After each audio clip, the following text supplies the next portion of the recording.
কলেজের প্রথম দিন। আজকে সকালে কিন্তু কিছুই পেটে পড়ে নাই। কিছু করার নাই, না খেয়েই কলেজে যেতে হবে। হাঁটা দিলাম কলেজের উদ্দেশ্যে। 30 মিনিটের রাস্তা আমাদের বস্তি থেকে। কলেজে যেতে যেতে আমার পরিচয়টা দিয়ে দেই। আমি মাহমুদুল হাসান, সবাই মাহমুদ বলেই ডাকে। আমার বাবা আমার জন্মের আগেই মারা গেছেন, আর মা ক্লাস 9-এ যখন পড়ি তখন মারা যায়। বলতে গেলে দুনিয়াতে আমার আর কেউ নেই, মানে আমি এতিম। আসলে মা মারা যাওয়ার পর থেকে একটা সুতার কারখানায় কাজ করে অনেক কষ্টে লেখাপড়াটা চালিয়ে গিয়েছি, কিন্তু এখন একটা রিক্সা চালাই। রিক্সা চালিয়ে যা পাই তাই দিয়েই দিনটা কেটে যায়। আর আমি কিছু টাকা জমিয়ে রাখি একটা মাটির ব্যাংকে। রিক্সা চালানোর টাকা দিয়েই কলেজে ভর্তি হয়েছি। পরিচয় দিতে দিতে কলেজে আসছি। গেট দিয়ে ভিতরে ঢুকতেই আমার কলেজাটা খেপে উঠল, কারণ মাঠের মধ্যে কয়েকটা মেয়ে কয়েকটা ছেলেকে হকি স্টিক দিয়ে মারছে। আমি তা দেখি, যেই না কিছু একটা দৌড় দিব, তখনই ওইখানে থাকা একটা মেয়ে ডাক দিল, ওই ছেলে এদিকে আয়। আমি তো বয়ে বয়ে তাদের সামনে গেলাম। দেখি একটা মেয়ে পিছনে ফিরে কার সাথে যেন কথা বলছে। তখনই মেয়েগুলার মধ্যে থেকে একজন বলে উঠল, কি রে খ্যাত, তোর নাম কি? আর তুই এই কলেজে কেন? আমি এই কলেজে নতুন আসছি আজ। আর তখনই সব মেয়েগুলো জোরে জোরে হেসে দিল। আর ফোনে কথা বলা মেয়েটা বলল, উফ, আস্তে হাসাহাসি কর তোরা। তখনই সবাই চুপ হয়ে গেল। তুই কলেজে পড়তে আসছিস? তোর এই অবস্থা কেন? এই, কি পরে কলেজে আসছিস? ছি, গন্ধ বের হচ্ছে তোর গা থেকে। আমি চুপ। আসলে আমার 2টা শার্ট আর 2টা প্যান্ট আছে, তাও আবার পুরনো, ফ্যাকাশে হয়ে গেছে। তখনই ফোনের কথা বলা মেয়েটা কথা শেষ করে আমার দিকে তাকালো। মেয়েটা দেখতে বেশ সুন্দর, কিন্তু পরনে ছেলেদের পোশাক। মেয়েটা বলল, কি রে খ্যাত, বোতল টোকাতে আসছিস নাকি এই কলেজে? হুম। তখনই একটা মেয়ে বলে উঠল, আরে নীলা, এই ছোট লোকটা আমাদের কলেজেই নাকি পড়বে। তখন আবার নীলা সহ সবাই হু করে হেসে উঠল। গল্পের নায়িকার নাম হচ্ছে নীলা, আর বাকি পরিচয়টা না হয় গল্পের সাথেই থাকেন, পেয়ে যাবেন। এইসব খ্যাত ছোট লোক কোথা থেকে যে আসে, উফ, অসহ্যকর। আমি শুধু দাঁড়িয়ে দাঁড়িয়ে চোখের পানি ফেলছি, মাথা নিচু করে। তাছাড়া তো আর কিছুই করতে পারবো না, কারণ আমি গরিব, তার উপর আবার এতিম। শোন, তুই এই কলেজে পড়তে পারবি না। আজ আসছিস ভালো কথা, কলেজটা ঘুরে তারপর চলে যা। কাল থেকে আর আসবি না, বুঝলি? আপু, আপনারা অনেক বড় লোক, আপনার যা ইচ্ছা তাই করতে পারেন, কিন্তু দয়া করে আমাকে এই কলেজ থেকে চলে যেতে বলবেন না। আচ্ছা আচ্ছা, কান্না করিস না। তোকে এই কলেজে থেকে বের করব না, কিন্তু একটা শর্ত আছে। যদি শর্ত মানতে পারিস, তাহলেই তুই এই কলেজে থাকতে পারবি। জি আপু, আমি আপনার সব শর্তে রাজি আছি। তো আমাকে এই কলেজ থেকে বের করবেন না? তোর কাজ হচ্ছে তুই প্রতিদিন কলেজে এসে আমার জুতা পরিষ্কার করে দিবি, তাহলে তুই কলেজে থাকতেই পারবি, বুঝলি? এখন আমার চোখের সামনে থেকে দূর হ। আমি চোখের পানি মুছতে মুছতে রুমের দিকে হাঁটা দিলাম। অনেক খোঁজাখুঁজির পর আমার ক্লাসরুমটা পেয়ে গেলাম। রুমে গিয়ে একদম শেষের বেঞ্চে বসে পড়লাম। সবাই আমার দিকে কেমনভাবে যেন চেয়ে আছে। কিছু সময় পর স্যার আসলো। আমাদের আজ প্রথম দিন, তাই ক্লাস নিল না, সবার পরিচয় নিল। স্যার সবার পরিচয় নিয়ে যখনই আমার পালা আসলো, তখনই স্যার বলল, এই, তুমি এখানে কি করো? স্যার আমিও এই ক্লাসই পড়ি। আচ্ছা, তোমার পরিচয়টা দাও, আমরা একটু শুনি। আমার নাম মাহমুদুল হাসান। আমার মা বাবা কেউ নেই, দুজনেই মারা গেছেন। আমি রিক্সা চালিয়ে আমার পড়ালেখার খরচ চালাই। সরি মাহমুদ, আসলে কিছু মনে করিও না। তোমার পোশাক দেখে মনে হচ্ছিল তুমি এখানে পড়ো না, তাই আমি তোমাকে ওইভাবে বলে ফেলেছি। সমস্যা নাই স্যার, আমি কিছুই মনে করি নাই। স্যারের কথায় বোঝা গেল স্যারটা ভালো আছে। এইভাবে পরিচয়ের মধ্যে দিয়ে আজকের ক্লাস শেষ হয়ে গেল। আমি বস্তিতে এসেই রহিম চাচার কাছ থেকে রিক্সাটা নিয়ে বের হলাম। কয়েকটা খেপ মেরে কিছু টাকা হলো। অনেক ক্ষুধাও লেগেছে, তাই রিক্সাটা এক সাইডে রেখে কিছু খেয়ে নিলাম। পরে আবার রিক্সা চালাতে লাগলাম। রাত যখন 11টা বাজে তখন বাসায় ফিরছি, তখনই একটা গাড়ি আমার রিক্সার সামনে থামলো। আমিও ব্রেক করে কোনো মতে থেমে সামনের দিকে তাকিয়ে আছি আর বোঝার চেষ্টা করছি কি হলো। আর তখনই একটা মেয়ে নেমে আসলো। আরে, এটা তো নীলা আপু। কি রে, তুই রিক্সা চালাস? হ্যাঁ আপু, আমি রিক্সা চালাই। কয় মাস? বাসায় যাব। তুই আমাকে আমার বাসায় নামিয়ে দিয়ে আয়। আপনার গাড়ি তো আছে, তাহলে আবার রিক্সায় কেন যাবেন? আর আমি এখন আর রিক্সা চালাবো না, বস্তিতে ফিরে যাব। অনেক রাত হয়েছে আর আমি অনেক ক্লান্ত এখন। আমি এখন গাড়িতে যাব না, তোর রিক্সা করি। আমি বাসা যাব বলেই রিক্সায় উঠে বসলো আর জোর করে ওর ড্রাইভারকে বলল, ড্রাইভার আপনি গাড়ি নিয়ে চলে যান, আমি আসছি। কি?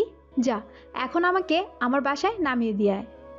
দেখেন, আমি আজ সারা দিন রিক্সা চালিয়েছি, আমি আসলেই অনেক ক্লান্ত। যাবি নাকি কলেজ থেকে বের করে দিব? আমি আর কিছু না বলে ক্লান্ত শরীর নিয়ে রিক্সা চালাতে লাগলাম। কিন্তু আমি তো নীলাদের বাসা চিনি না, তাই নীলাকে বললাম, নীলা আপু কোথায় যাবেন? নীলা আপু যেই জায়গার নাম বলল সেখানে নীলা আপুকে নামিয়ে দিয়ে আস্তে আস্তে রাত 2টা বেজে যাবে। এত রাস্তা অনেক দূর হয়ে যাবে, তাই নীলাকে বললাম, আপু প্লিজ আপনি অন্য একটা গাড়িতে চলে যান, আপনার বাসা তো এখান থেকে অনেক দূর। এই, এত কথা বলিস কেন? কথা না বলে তুই রিক্সা চালা। বুঝতে পারলাম আপু এটা ইচ্ছে করে করলো, তাই কিছু না বলে অনেক কষ্টে নীলাদের বাড়ির সামনে আসলাম। তখন নীলা বলল, দাঁড়া, এটাই আমার বাড়ি, রিক্সা থামা। আমি রিক্সা থামিয়ে বসে রইলাম আর নীলা রিক্সা থেকে নেমে আমাকে একটা 1000 টাকার নোট এগিয়ে দিল। আমার কাছে তো বাংতি নাই আপু। তুই পুরোটা রেখে দে। সরি আপু, রিক্সা চালাতে পারি বাট দয়ার পাত্র হতে পারবো না, আপনার ভাড়া দেওয়া লাগবে না বলেই রিক্সার ঠান দিয়ে চলে আসলাম। নীলা পিছন থেকে অনেক ডাকাডাকি করছে, কিন্তু আমি উত্তর না দিয়ে চলে আসলাম বাসায়। এসে দিকে রাত 3টা বেজে গেছে।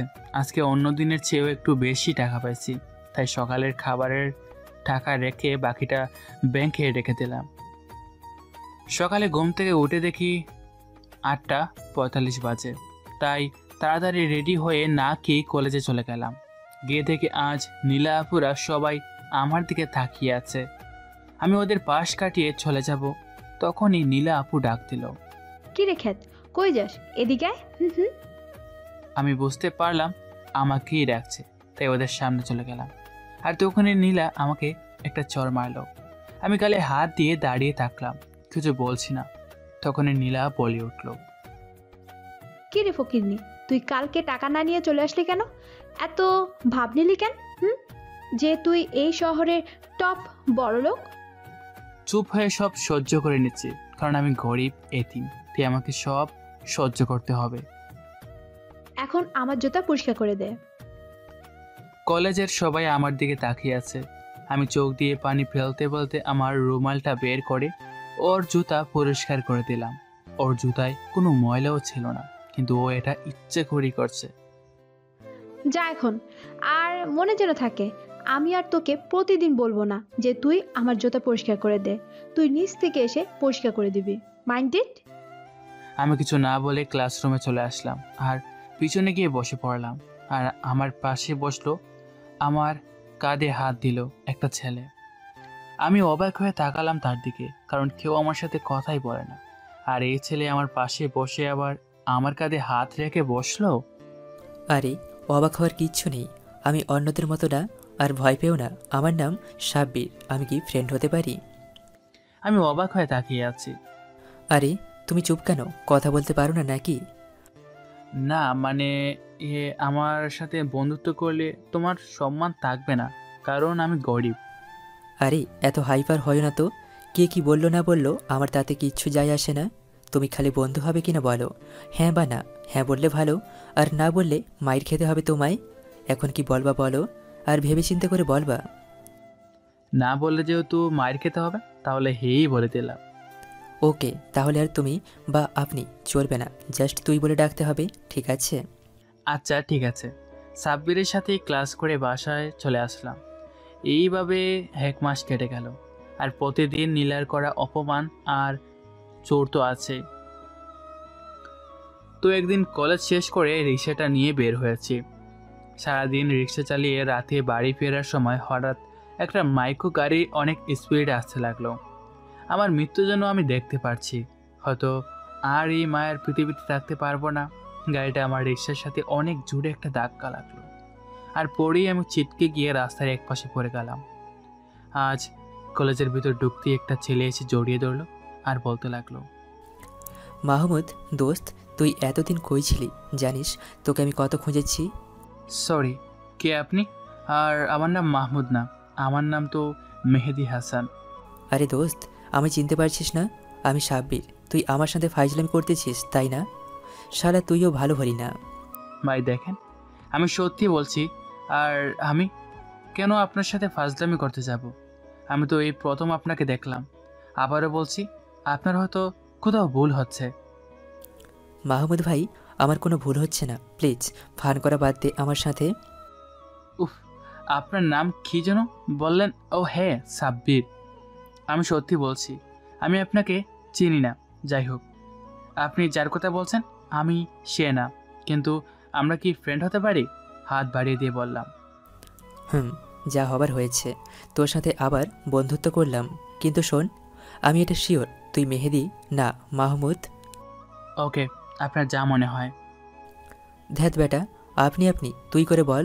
আচ্ছা আচ্ছা, তুই করেই বলবো। দোস্ত, তুই যাই বলিস না কেন, আগের থেকে অনেক স্মার্ট আর হ্যান্ডসাম হয়েছিস। দেখবি আজ সবাই তোকে দেখে ক্রাশ খাবে। আচ্ছা বাদ দে, আমি তো এখানে আজই আসলাম, ক্লাসরুমটা তো চিনি না। আমাকে একটু ক্লাসরুমে নিয়ে চল। দেখি সাব্বির আমার দিকে অবাক নয়নে তাকিয়ে আছে। আমি বললাম, কিরি তোর আবার কি হলো? হ্যাঁ না না, কিচ্ছু না। তোর কি আসলে কিচ্ছু মনে নেই? দেখ সাব্বির, এখন কিন্তু আমার রাগ হচ্ছে, বলে দিলাম। ওকে ওকে, কুল কুল, চল ক্লাসের দিকে যাই। আমি আর সাব্বির ক্লাসরুমের দিকে যাচ্ছি, তখন একটা মেয়ের সাথে খেলাম দেখা। আর আমি নিচে, মেয়েটা আমার উপরে। আমি মেয়েটার দিকে তাকিয়ে আছি। কি চাহনি, মায়া ভরা মুখ, তার চোখ দেখে যে কেউ ফিদা হয়ে যাবে। ঠিক তখনই সাব্বির এসে মেয়েটাকে আমার উপর থেকে সরিয়ে দিল আর আমাকে বলল, দোস্ত, এই নীলা তোকে আবার মারবে, ওর কাছ থেকে মাপ চেয়ে নে। হোয়াট? এই মেয়ে আমাকে মারবে? আবার তুই বলছিস মাপ চাইব? What nonsense! সাব্বির, জানিস আমি কে? তখনই নীলা আমার শার্টের কলার ধরে আর আমায় চোর মারার জন্য হাত বাড়ালো। আর আমি হাতটা ধরে মোচড় দিয়ে বললাম, ওই হ্যালো মিস, সমস্যাটা কি? হ্যাঁ? তখনই নীলা বলল, ছোট লোকের বাচ্চা, তুই আমাকে ধাক্কা দিলি? কত বড় তোর সাহস! তোকে আজ বের করছি। আমার তো চরম পর্যায়ে রাগ উঠে গেল। এই মেয়ে আমাকে ছোট লোকের বাচ্চা বলছে।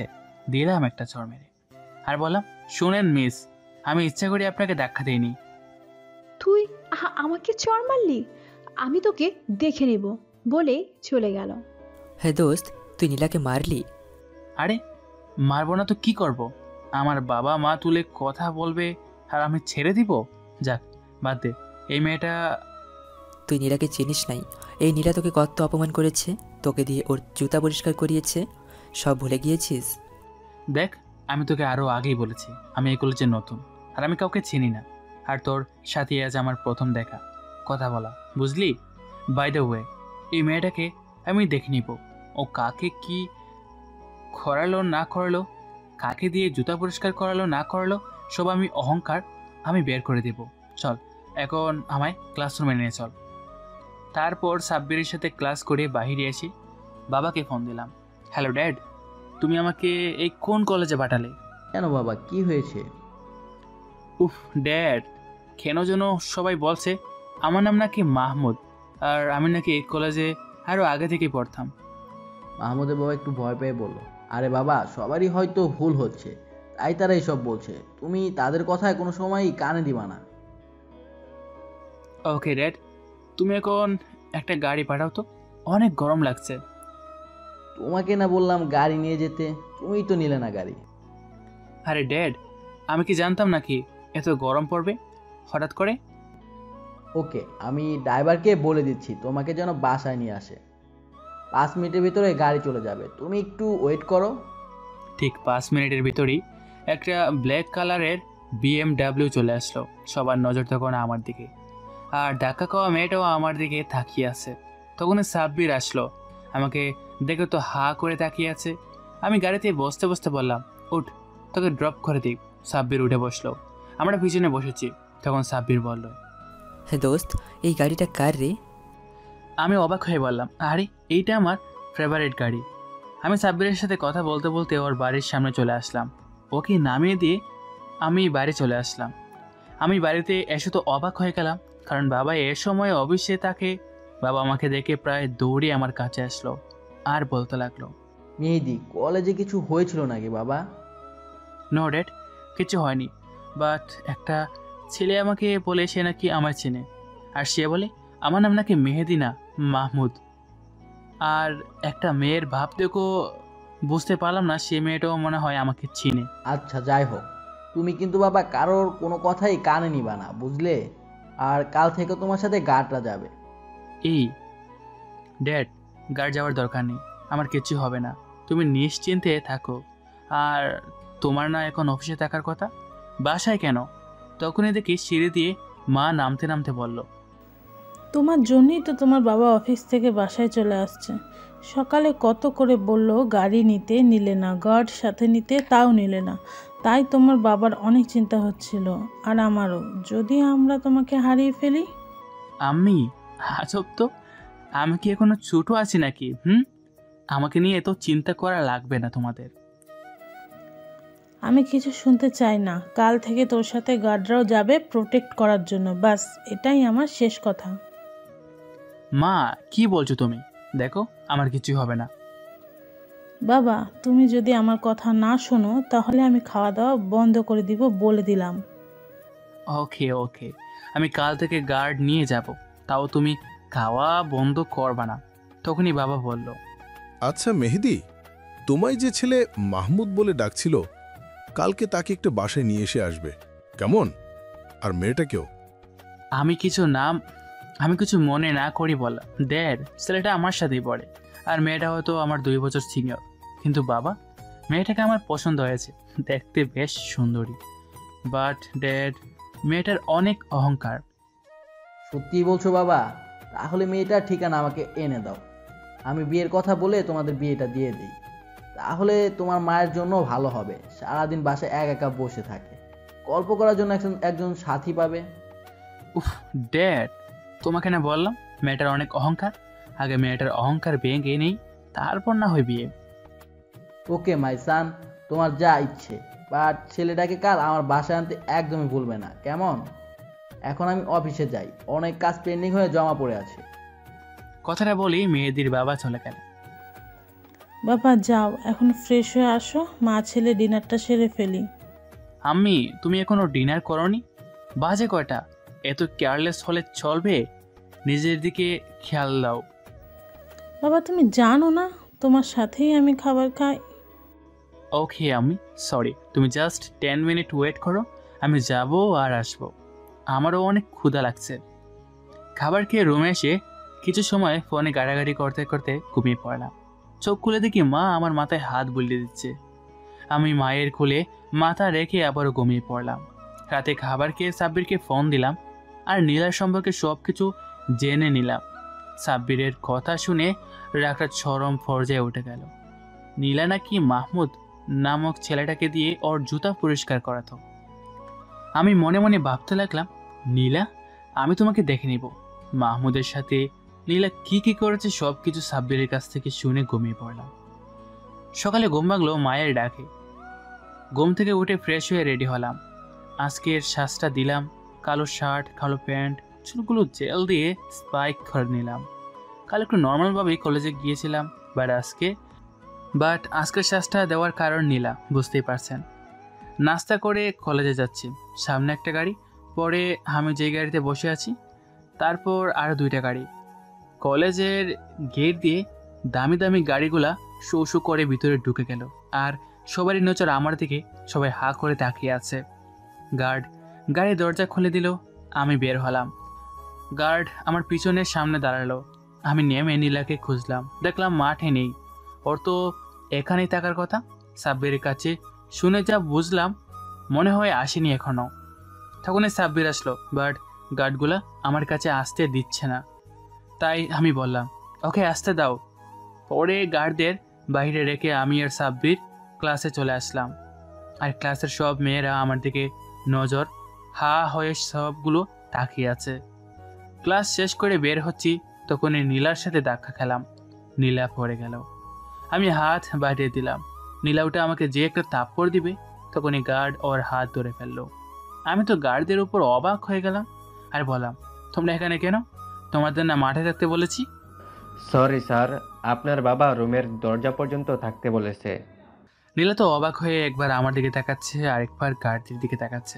তখনই গার্ডগুলা নীলাকে বলতে লাগলো, এই মেয়ে, আপনার তো সাহস কম না? আপনি স্যারকে থাপ্পড় মারতে আসছেন? দাঁড়ান, একটু আপনার ব্যবস্থা নিচ্ছি। উফ, ব্যাপারটা আমি দেখতেছি। তোমরা একটু চুপ থাকো, আর না হলে ডেটের কাছে তোমাদের নামে কমপ্লেন দেব। Sorry sir. সো মিসেস, আপনার নাম? ও হ্যাঁ, নীলা চৌধুরী। যাই হোক, আপনি আমাকে নিশ্চয়ই মাহমুদ ভাবছেন, তাই তো? আসলে আমি মাহমুদ না, আমি মেহেদি। মাহমুদকে যতটুকু দুর্বল ভেবেছেন, তাই কিন্তু আমি না। সো ভেবে চিনতে লাগতে আসবেন, মাইন্ডেড। বলি পাশ কাটিয়ে চলে আসলাম। পরক্ষণই বাবার কথা মনে পড়ে গেল। বাবা তো সাব্বিরকে সাথে করে নিয়ে যেতে বলছে। সাব্বিরকে ফোন দিলাম আর গেটের সামনে দাঁড়াতে বললাম। সাব্বিরকে সাথে নিয়ে বাসায় আসলাম। বাসায় এসে দেখি বাবা অফিসে। রাগ উঠলো বাবার উপর। সাব্বিরকে নিয়ে আসতে বলে এখন নিজে বাসায় নাই। রাগে দিলাম বাবাকে ফোন। হ্যালো ড্যাড, তুমি কোথায়? কেন বাবা, কি হয়েছে? ড্যাড, তুমি না সাব্বিরকে বাসায় আনতে বললে? সাব্বিরকে নিয়ে আসছি, বাট তুমি... সরি বাবা, তুমি সাব্বিরকে আমার অফিসে পাঠিয়ে দাও। সাব্বিরের সাথে আমার কথা আছে। হোয়াট ড্যাড, এটা কোন ধরনের কথা বলছো? ও আমাদের গেস্ট। গেস্টকে তো আমি অসম্মান করতে পারি না অফিসে পাঠিয়ে।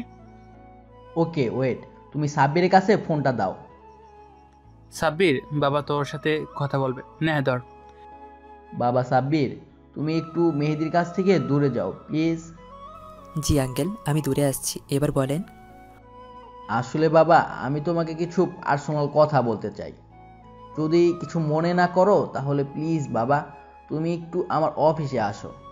আরে আঙ্কেল, আপনি চিন্তা করবেন না, আমি আসছি। অফিসের ঠিকানাটা দিন। তুমি গাড়িতে বসো, আমি ড্রাইভারকে বলে দিচ্ছি তোমাকে যেন নিয়ে আসে, কেমন? সাব্বির মেহেদির বাবার অফিসে চলে গেল। কিন্তু মেহেদি এই কারণে তার বাবার উপর ভীষণ রেগে আছে। তাহলে চলুন মেহেদির বাবা আর সাব্বির কি কথা বলে শুনে আছি।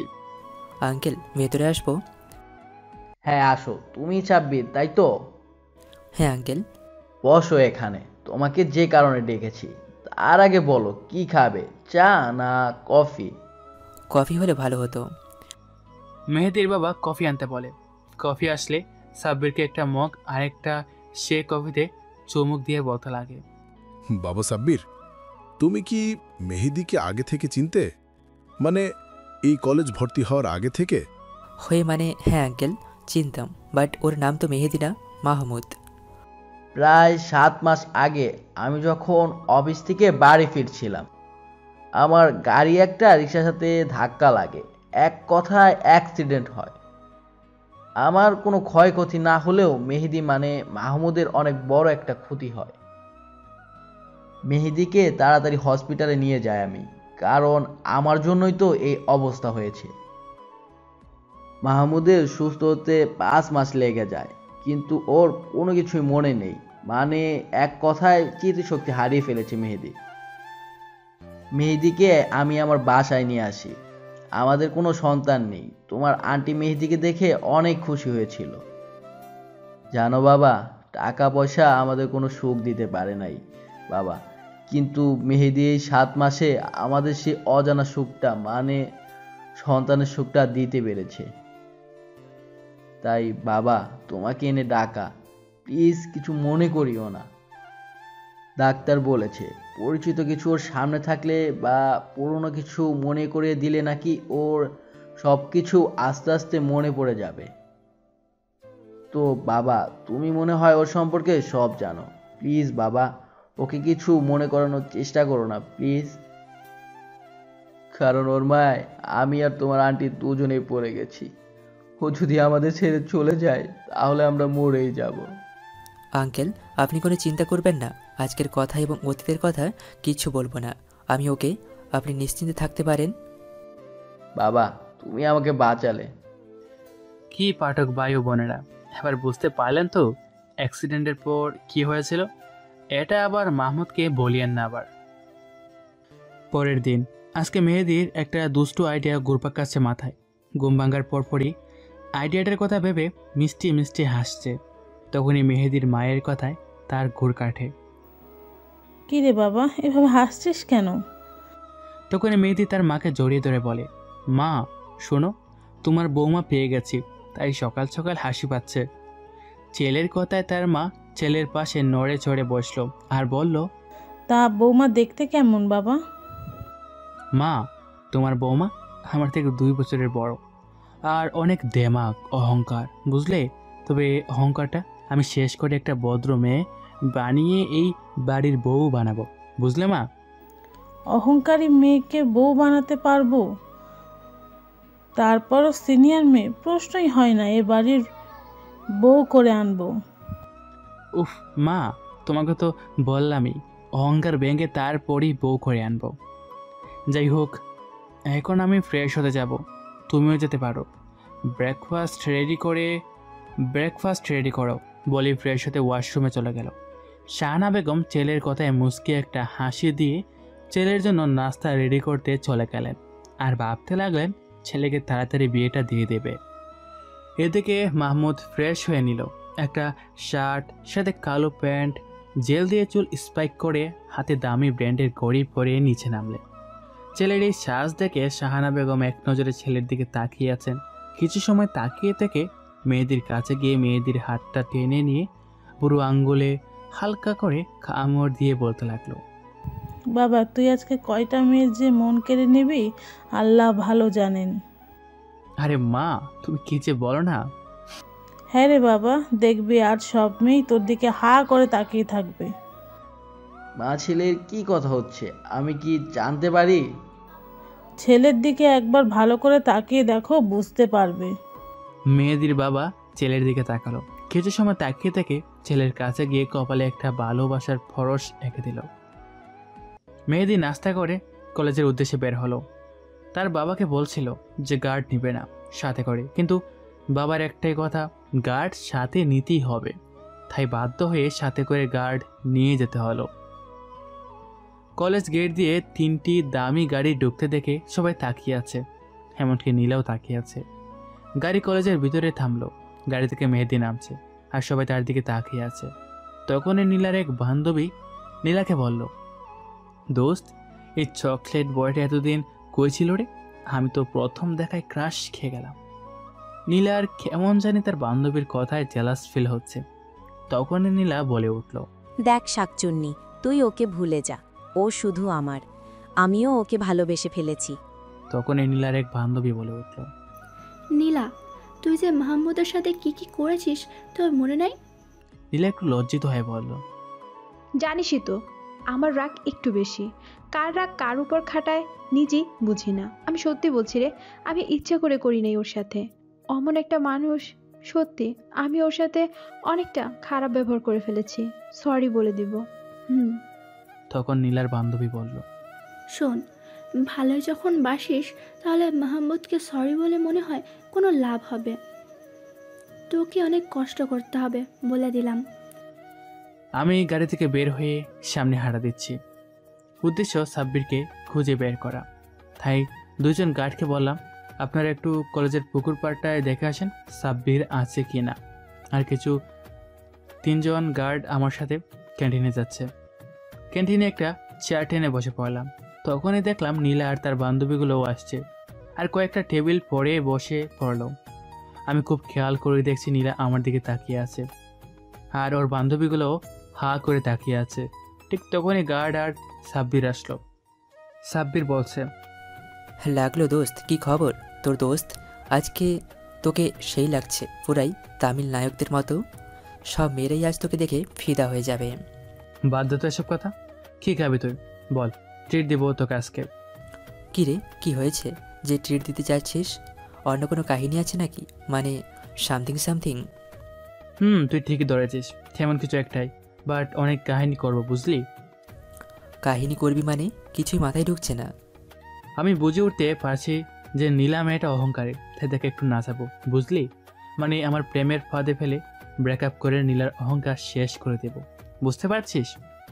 ও আচ্ছা, ভালো কথা। তুই কি নীলার বাবাকে চিনিস? নীলা কার মেয়ে? নীলা হচ্ছে এই শহরের টপ বিজনেসম্যান আলমগীর চৌধুরীর ডান হাত। তার সাথে এই শহরের মাফিয়াদের মধ্যে টপ। তার কারণেই নীলা কলেজে মাফিয়াগিরি করে, সবাই ভয় পায় নীলাকে। আচ্ছা, তুই আলমগীর চৌধুরী আর নীলার বাবাকে দেখেছিস? হ্যাঁ, না দেখি নাই রে, কিন্তু দেখার অনেক শখ। তোর শখটা পূরণ হবে খুব তাড়াতাড়ি। তার সাথে নীলার বাবাও খেমন। এখন ক্লাসে চল বলেই ক্লাসের দিকে হাঁটা দিলাম। তখনই একটা মেয়ে আমার সামনে আসলো, কিন্তু গার্ডগুলো আসতে দিচ্ছে না। আমি গার্ডকে বললাম আসতে দাও। মেয়েটা এসে আমার সামনে হাঁটু করে বসে পড়লো আর পিছন থেকে একগুচ্ছ গোলাপ ফুল বের করে বলতে লাগলো, আমি আপনাকে প্রথম দেখেই প্রেমে পড়ে গেছি, কিন্তু বলার সাহস হয়ে ওঠে নাই, কারণ আপনার সাথে সবসময় এরা থাকে, সেই কারণে ভয় আসতে পারি নাই। কিন্তু আমি আমার মনের কথা না বলে থাকতে পারি না, তাই আর সাহস করে বলেই ফেললাম। তখনই নীলা কোথা থেকে এসে মেয়েটাকে দাঁড় করিয়ে বলতে লাগলো, আয় পুচকে, যা এখান থেকে। সুন্দর ছেলে দেখলে প্রেম করতে মন চায়, ভাগ এখান থেকে, না হলে খবর আছে। মেয়েটা নীলাকে দেখে একটু ভয় পেয়ে গেল আর বলতে লাগলো, সরি আপু। তখনই আবার আমাকে বলল, প্লিজ আমাকে উত্তরটা পরে এক সময় দিয়েন। বলে এক দৌড় দিল। মেয়েটা আর নীলা জোরে জোরে বলতে লাগলো, উত্তর চাই তো আমার সাথে দেখা করিস, আমি তোকে উত্তর দিয়ে দিব। বদমাশ মেয়ে একটা। কি হচ্ছে এখানে? আপনি মেয়েটা কিভাবে তাড়িয়ে দিলেন কেন? আমার ইচ্ছা তাই তাড়িয়ে দিয়েছি। কোনো সমস্যা তোমার? সমস্যা মানে অনেক সমস্যা।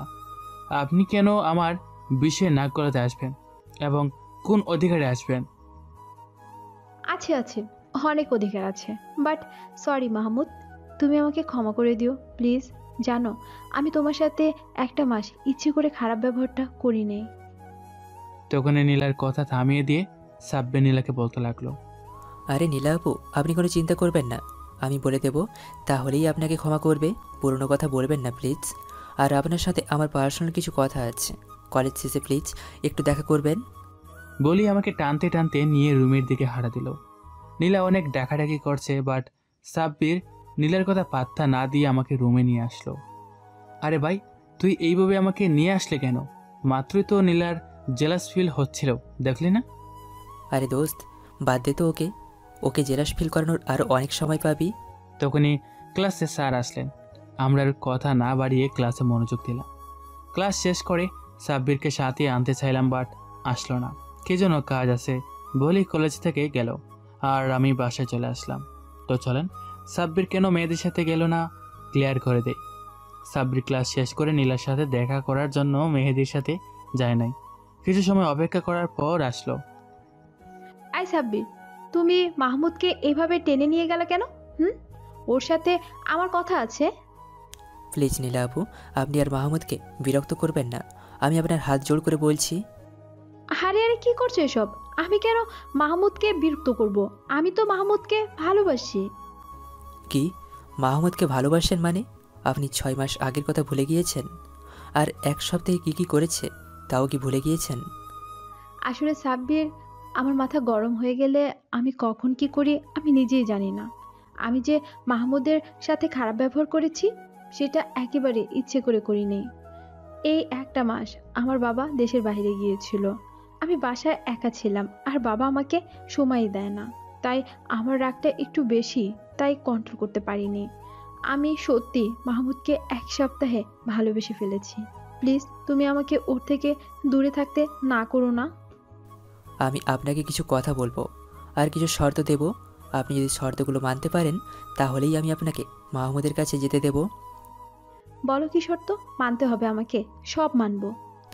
আপু, ও আসলে মাহমুদ না, মেহেদি। হোয়াট? মানে তুমি কি বলতে চাচ্ছ? আরে ভয় পাবেন না আপু, মজা করলাম, কিন্তু এখন একটা সিরিয়াস কিছু কথা বলবো, মনোযোগ দিয়ে শোনেন। আসলে ও মাহমুদই, বাট ও এখন মেহেদি বলতে পারেন। মাহমুদ মেহেদি হলো কি করে? এখন থেকে প্রায় 7 মাস আগে মাহমুদের সাথে অনেক বড় একটা অ্যাক্সিডেন্ট হয়েছিল। তারপর থেকে ওর স্মৃতিশক্তি হারিয়ে ফেলে। তারপর থেকে ওর নাম মেহেদি। আর ও এত বড় লোক হলো কী করে তা আমি আপনাকে বলবো না। আর হ্যাঁ, আপনার শর্তটা হচ্ছে ওকে কোনো সবাই মাহমুদ বলে ডাকতে পারবেন না। আর 7 মাস আগের কথা ভুলে গেলেও ওর সামনে বলতে পারবেন না। যদি মানতে পারেন তাহলে আপনি মেহেদি মানে মাহমুদের সাথে কথা বলতে পারবেন। এখন বলেন, আপনি কি শর্তে রাজি কি না? আমি রাজি, বাট ওকে তো সব মনে করিয়ে দিলেই তো ভালো। খবরদার কিছু মনে করানোর চেষ্টাও করাবেন না। ওকে আমি কিছু মনে করানোর চেষ্টা করব না। যাক, তোমাকে কি বলে যে ধন্যবাদ জানাবো? আমাকে বেশি কষ্ট করতে হবে না আমাকে ভালোবাসতে। থাক, ধন্যবাদ দিতে হবে না। সাব্বির আর নীলা কথাগুলো বলে যে যার বাসায় চলে গেল। সো পাঠক পাঠিকা, আপনাদের আবারও বলছি, এই কথাগুলো যেন মাহমুদ না জানে। আমি আপনাদের বলে দিলাম, তাই ভালো ভালো একটা কমেন্ট করবেন, কেমন? বাসে এসে গাড়ি থেকে নেমে কলিং বেল দিলাম। মা দরজা খুলে দিল। হাই আম্মি। হ্যালো বাবাই শোনা, কলেজ কেমন কাটছে তোমার? জাস্ট ওয়াও আম্মি, ভালোই। আম্মি, তোমার কথা পুরোই মিলে গিয়েছে। জানো, সত্যি সত্যি আজ মেয়েরা আমার দিকে তাকিয়েছিল, আর একটা মেয়ে তো প্রপোজও করেছে। বাবাই তো মেয়েটা দেখতে কেমন? তুমি কি মেয়েটাকে অ্যাকসেপ্ট করলে নাকি ফিরিয়ে দিলে? আরে আম্মি, আমি মেয়েটাকে কিছু বলার আগেই তো তোমার বৌমার রাগে গোস গোস করতে করতে এসে মেয়েটাকে ধমকি দিয়ে তাড়িয়ে দিল।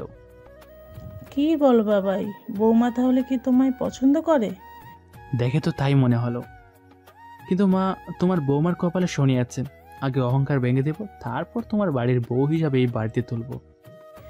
হয়েছে বাবাই, তুমি এখন ফ্রেশ হয়ে আসো তো। বাবাই, আমি তোমার খাবার রেডি করি। ওকে আমি জাস্ট 10 মিনিট সময় দাও, আমি আসছি বলেই ফ্রেশ হতে চলে গেলাম। ফ্রেশ হয়ে এসে খাওয়া দাওয়া করে কিছু সময় ঘুমিয়ে নিলাম। এক ঘুমে সন্ধ্যা 7টা ঘুম ভাঙল মায়ের ডাকে। বাবাই সোনা, তোমার কি শরীর খারাপ লাগছে? ডাক্তার ডাকি? আমি কিছু হয়নি, একটু বেশি ঘুমিয়েছি। আচ্ছা বাবাই, কালকে তুমি তোমার বাবার অফিসে যাবে, সবার সাথে পরিচয় হবে। আর তোমার বাবা বলেছেন কিছুদিন পর একটা অনুষ্ঠান করে আমাদের সব আত্মীয় স্বজন আর দেশের বড় বড় নামকরা লোকজনদের সাথে তোমার পরিচয় করিয়ে দেবেন। আমি, আমাদের যে আত্মীয় স্বজন আছে, তুমি তো আমাকে এর আগে বলোনি। আর আমি, আমার ছোটবেলার কিছু মনে নেই। মনে নেই কেন? উফ, আমি, আমার মাথাটা অনেক ব্যথা করছে। আমি, আমার কথা শুনে ভয় পেয়ে গেল আর বাবাকে সাথে সাথে বাবাকে ফোন দিল। কিছু সময়ের ভিতরেই বাবা বাসায় চলে আসলো। বাবাকে দেখে মনে হলো আম্মির কথা শুনে অনেক ঘাবড়ে গিয়েছে। শাহানা, কি হয়েছে মেহেদির? আর হ্যাঁ, আমি ডাক্তারকে আসতে বলেছি, এখনই চলে আসবে। মা কোনো কথা বলল না, কান্না করছে। আমাকে তার কোলে শুয়ে রাখে। তখন আমি বাবাকে বললাম, আরে ড্যাড, তুমি চিন্তা করছো কেন? আর তোমরা বা এত হাইপার বা হচ্ছ কেন? আমার তো শুধু একটু মাথা ব্যথাই করছে, তাই তোমরা এতটা হাইপার হবে? এটাই তো চিন্তার বিষয় বাবা। তোর মাথা ব্যথা হয়েছে, আমাকে বলছিস এত হাইপার হচ্ছি কেন? এটা তোমার অনেক বড় একটা সমস্যা, বুঝলে? তখনই ডাক্তার চলে আসলেন আর এসেই আমাকে দেখে বাবাকে বললেন, কোনো সমস্যা নেই আলমগীর সাহেব, বাবাজিকে এখন কিছু খাইয়ে দিন, এখন একটা ইঞ্জেকশন দিতে হবে। মা আমাকে খাবার খাইয়ে দিল। ডাক্তার আমাকে ইঞ্জেকশন পুশ করলো আর আমি গভীর ঘুমের দেশে হারিয়ে গেলাম। আপনারা কি বাবাজিকে কিছু মনে করানোর চেষ্টা করছেন?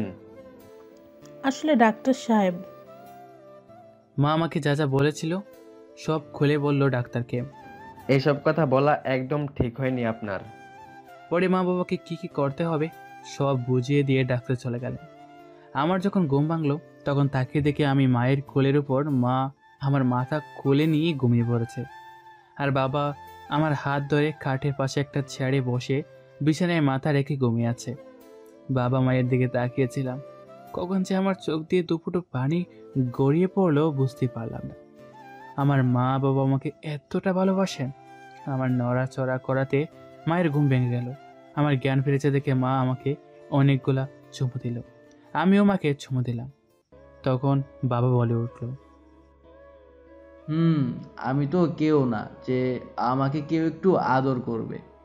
তখন আমি বাবাকে জড়িয়ে ধরলাম আর মাকেও। মা চলে গেলেন নাস্তা রেডি করার জন্য। বাবা রুমে ফ্রেশ হতে চলে গেলেন আর আমিও ফ্রেশ হয়ে নাস্তা করি বাবার সাথে। অফিসে গেলাম। আমাকে আর বাবাকে দেখে সবাই সালাম দিতে লাগলো। বাবা আমাকে তার রুমে নিয়ে বাবার চেয়ারে বসালেন আর বাবা একজনকে ডাক দিলেন। লোকটা এসে বাবাকে জড়িয়ে ধরলেন আর আমার দিকে তাকিয়ে বাবাকে বললেন, আলমগীর, এইটাই কি আমাদের ছোট সাহেব? হ্যাঁ ইকবাল, এটাই আমার ছেলে মেহেদি হাসান। তুই সবাইকে বলে দে মিটিং রুমে আসতে। মেহেদির সাথে সবাইকে পরিচয় করিয়ে দিব। তখনই ইকবাল সাহেব আমাকে বললেন, বাবা কেমন আছো তুমি? আমাকে নিশ্চয়ই চিনতে পেরেছ? আমি তোমার বাবার ডান হাত বলতে পারো। আমি তখন বুঝতে পারলাম এই লোকটা নীলার বাবা। পরে লোকটা চলে গেলেন। 10 মিনিট পরে মিটিং রুমে নিয়ে গিয়ে সবার সাথে পরিচয় হয়ে নিলাম। আজ আর কলেজে যাওয়া হলো না। কোনো রকম দিনটা কাটিয়ে পরদিন কলেজে গেলাম। গাড়ি থেকে নামতে নীলা এসে হাজির।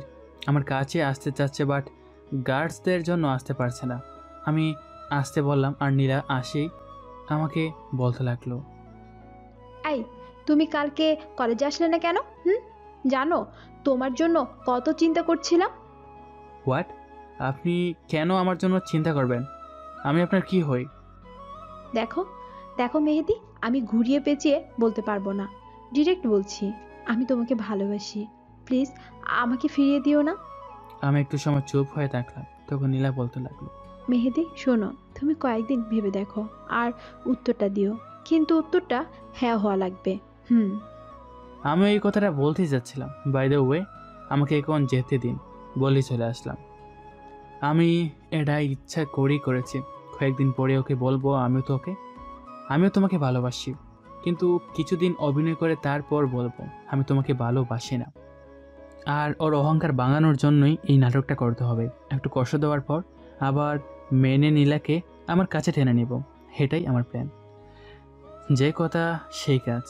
3 দিন পরে আমি নীলাকে বললাম আমিও তোমাকে ভালোবেসে ফেলছি। এই কথাটা যখন বললাম তখন নীলা আমাকে এক প্রকার দৌড়ে এসে জড়িয়ে ধরলো আর কলেজের সবাই সামনে আমাকে কিস করলো। আমি এটার জন্য মোটেও প্রস্তুত ছিলাম না। একটা শক খেয়ে গেলাম আর বোঝার চেষ্টা করলাম কি হলো এটা।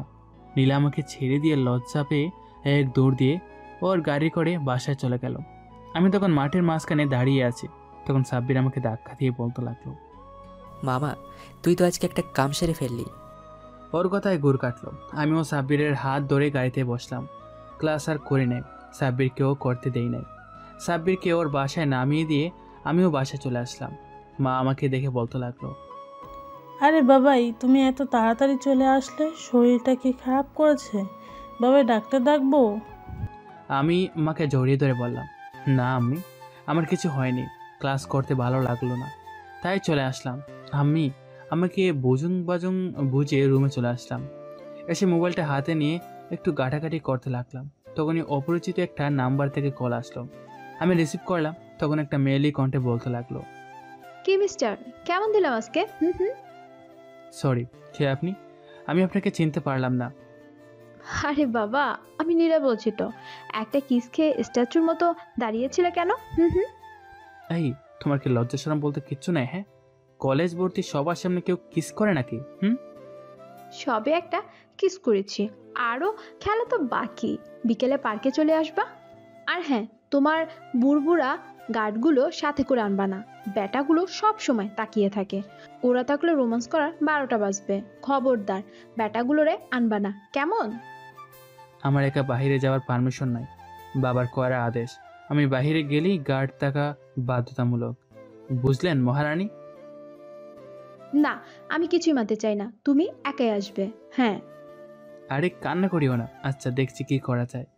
বিকাল তো আগে আসুক, না হয় বিকালই দেখা যাবে। অনেকক্ষণ নীলার সাথে কথা বলার পর গোসল করে দুপুরে খাবার খাওয়ার সময় আমাকে বললাম, আম্মি আমি আজকে একটা জায়গায় যাব। বাবাই যাবে? পারমিশন কেন নিচ্ছ? আমি একা যাব। গার্ডসদের নিষেধ করে দিও, তারা যেন আমার সাথে না চায়। কি বলো বাবাই? তোমার বাবা আমাকে কড়াভাবে বলে গিয়েছে, তুমি যদি কোথাও যাও তাহলে সাথে যেন গার্ড নিয়ে যাও। একা যেতে সম্পূর্ণ নিষেধ করেছেন তোমার বাবা। আম্মি প্লিজ তুমি একটু ম্যানেজ করো। তোমার বাবা যদি কোনোভাবে জানতে পারে তুমি একা একা বাহিরে গিয়েছো তাহলে আমাকে অনেক কথা শুনতে হবে। এখন বলো আমাকে তুমি কি কথা শোনাবা? আরে আম্মি, আমি তোমার বৌমার সাথে দেখা করতে যাব, প্লিজ কিছু একটু করো। তখন আম্মি কি যেন ভাবতে লাগলো, তারপর বলল, ওকে বাবাই, তুমি শুধু 2 ঘন্টার জন্য যেতে পারবে, কারণ তোমার বাবা আসতে আরও 3 ঘন্টা সময় আছে। তুমি এই সময়ের ভিতরে বৌমার সাথে দেখা করে চলে আসবে, কেমন বাবাই? ওকে আম্মি বলে রুমে এসে রেডি হয়ে চলে আসলাম পার্কে। আসার পর নীলাকে ফোন দিলাম। নীলা বলল পার্কের ভিতরে যেতেই, তাই চলে গেলাম। গিয়ে দেখি মহারানী কালো শাড়ি পরে দাঁড়িয়ে আছে। নীলাকে দেখি তো পুরাপুরি ফিদা হয়ে গেলাম। আমিও কম গেছি, বেশ ভালো করেই গেট আপ নিয়েছি। নীলা তো এসে আমাকে জড়িয়ে ধরলো আর বলল, এত সময় লাগে আসতে? জানো কত সময় ধরে ওয়েট করেছি তোমার জন্য। মনে মনে বলতেছি, করো বেশি করে ডং করো, কদিন যাক, কত দানে কত চাল সব বের করে দেব। এই কি হলো, কি এত ভাবছো? আরে না তেমন কিছু না, আমি সামলিয়ে আসতে একটু লেট হয়ে গেছে। ওকে, নো প্রবলেম। আমরা বিয়ে কবে করব? আরে মাত্রই তো প্রেম শুরু করলাম আর এখনই বিয়ের প্ল্যান করে ফেলছো, বাহ। আমি আমার বাবাকে তোমার কথা বলবো কাল, কি কেমন? আরে না এত তাড়াতাড়ি না, কয়েকদিন জমিয়ে প্রেম করে নিই, তারপর কেমন। আর আমার পড়ালেখা আগে শেষ হোক, আরও ইনিয়ে বিনিয়ে কোনো রকম বুঝালাম। বিয়ে করলে তো এর অহংকার আরও বেড়ে যাবে। আগে ভালো করে নাচাবো, সুন্দরী, তারপর বিয়ে। হ্যাঁ, এখনো অনেক কষ্ট সহ্য করতে হবে তোমার। কি এত ভাবো তুমি? আচ্ছা চলো তো ওই দিকটা একটু। কেন, এখানকার পরিবেশটা অনেক সুন্দর। আর তুমি জঙ্গলের দিকে কি পাইলা? আরে চলোই না, তোমাকে একটা ম্যাজিক দেখাবো। ওকে চলো দেখি, কি ম্যাজিক দেখাও। নীলার সাথে একটু আড়ালে গেলাম, এখান থেকে মানুষ কম দেখা যায়। এখানেও একটা বসার জন্য চেয়ার দেওয়া আছে, তাই নীলা আমাকে বসতে বললো। বসে পড়লাম আর নীলাও বসে পড়ছে। তখন আমি নীলাকে জিজ্ঞেস করলাম, দেখাও কি ম্যাজিক দেখাবে। তখন নীলা আমায় বলল, আচ্ছা তুমি চোখটা বন্ধ করো, আমি দেখাচ্ছি। আরে চোখ বন্ধ করলে দেখবো কিভাবে? তুমি শুধু চোখটা একটু বন্ধ করো, পরে এমনিতেই তোমার চোখটা অটোমেটিক খুলে যাবে আর ম্যাজিকটাও দেখতে পারবে। কথা বাড়ানো বাদ দিয়ে এখন চোখটা বন্ধ করে তো। খেয়াল করার বন্ধ করে নিলাম চোখটা। একটু পর যা ঘটলো তার জন্য আমি মুঠো প্রস্তুত ছিলাম না। নীলা আমাকে তার ঠোঁট আমার ঠোঁটে লাগিয়ে লিপ কিস করলো আর আমার চোখ সত্যি সত্যি অটোমেটিক খুলে গেল। কেয়ার করার আমিও তার সাথে রেসপন্স দিলাম। কত সময় এইভাবে ছিলাম জানি না, তবে বেস্ট একটা ফিলিংস কাজ করছিল, যা বলে বোঝানো যাবে না। তখনই মায়ের ফোন। উফ নীল, এই সময় কে ফোন দিল? আরে আমার আম্মি ফোন দিয়েছে, একটু চুপ থাকো বলি মায়ের সাথে কথা বলতে লাগলাম। হ্যাঁ আমি, বলো। বাবাই তুমি তাড়াতাড়ি বাসায় চলে আসো, তোমার বাবা আসার সময় হয়ে যাচ্ছে। ওকে আমি খুব তাড়াতাড়ি চলে আসছি, চিন্তা করিও না। ড্যাড আসার আগেই আমি বাসায় চলে আসব। মায়ের সাথে কথা বলে ফোনটা কেটে দিলাম। কি হয়েছে, তুমি এক্ষুনি চলে যাবে? আমাকে এখনই যেতে হবে, না হলে আমার জন্য আমি ড্যাডের কাছে কথা শুনতে হবে। আর কাল তো কলেজে দেখা হবেই আমাদের। আজ তাহলে আসি, কেমন? একটু আমার কাছে আসো তো। কেন, এখন আবার কি? আরে আসোই না। গেলাম তার কাছে, সে আবারও 2-2-4 টুট এক করে দিল। আমি তো এই মেয়ের প্রেমে পড়তে বাধ্য হয়ে যাচ্ছি, যেইভাবে রোমান্টিক অত্যাচার করছে। নীলার কাছ থেকে বিদায় নিয়ে সোজা বাসায় চলে আসলাম। আগে বোঝার চেষ্টা করলাম সব ঠিকঠাক আছে কিনা। সব ঠিকঠাক, সব ঠান্ডা, কোনো সমস্যা নাই বলি যখনই পিছনে তাকালাম আর যা দেখলাম নীলাও আমার পিছনে দাঁড়িয়ে আছে। বেশ অবাকই হলাম, এই মেয়ের কাজ দেখে আমাকে ফলো করতে করতে আমার বাসা পর্যন্ত চলে আসলো আর আমি টেরই পেলাম না। আরে নীলা, তুমি বাসায় আসলে কেন? এখন যদি বাবা মা জানতে পারে তাহলে কি হবে বলো তো? কি হবে? কিচ্ছু হবে না।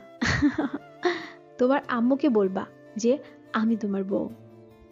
আমাদের কথা মা শুনতে পেয়ে রুম থেকে বের হয়ে আসলো আর বলতে লাগলো, মেহেদি মেয়েটাকে দেখতে কি মিষ্টি।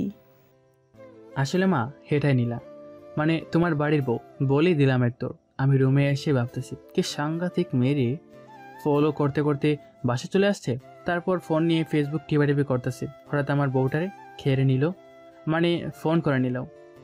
তাকে দেখে নিলাম ফোন নিয়ে গোতাগুতি করে আবার ফোনটা রিটার্ন দিল আর জড়িয়ে ধরলো।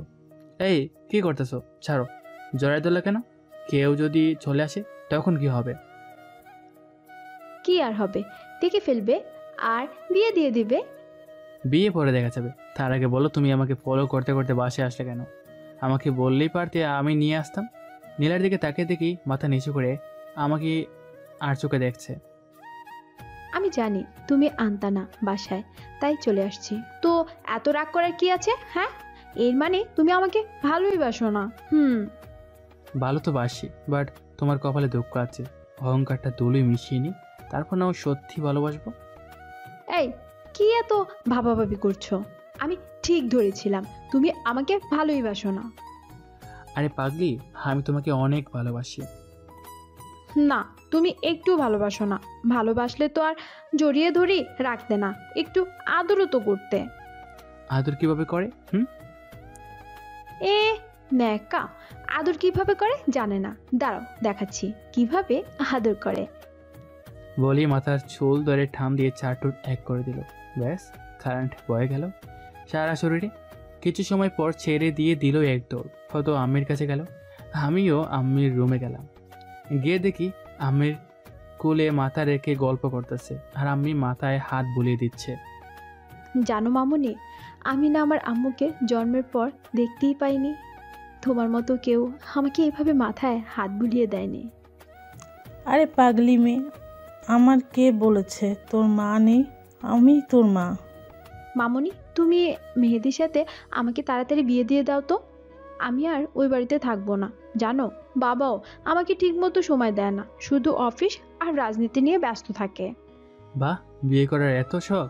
আমি বাবা তাড়াতাড়ি বিয়েটি করতে পারবো না।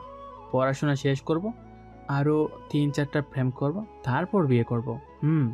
কি, তুই আমাকে ছাড়া আরো 3-4টা প্রেম করবি? দাঁড়া বলেই মায়ের সামনে কলার চেপে ধরলো।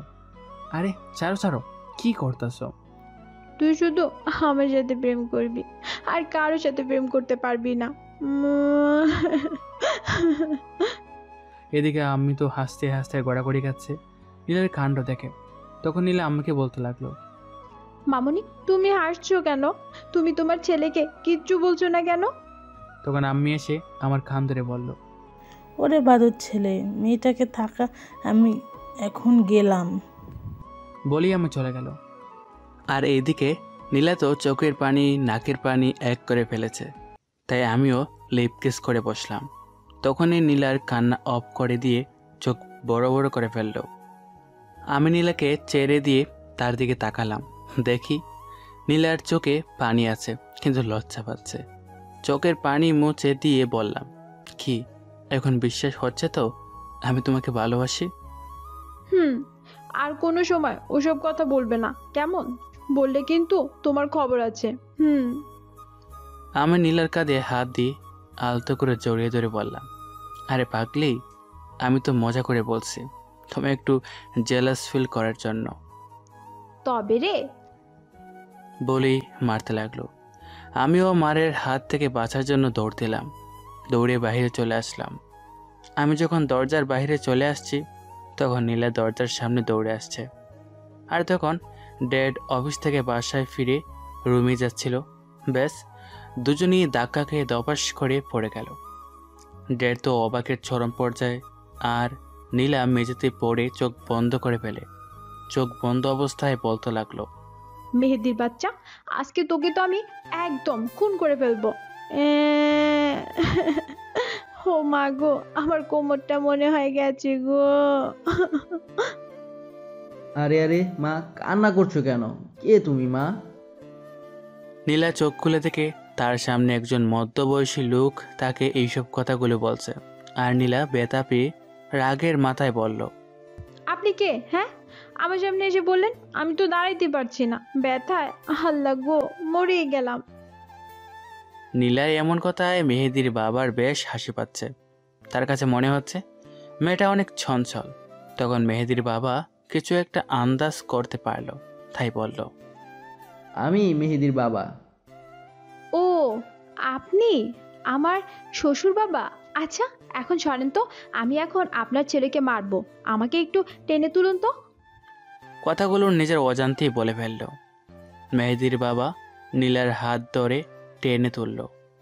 নীলার যখন মনে হলো সে কিছু একটা ভুল কথা বলে ফেলছে, তখনই জিহ্বায় কামড় দিয়ে মনে মনে ভাবতে লাগলো।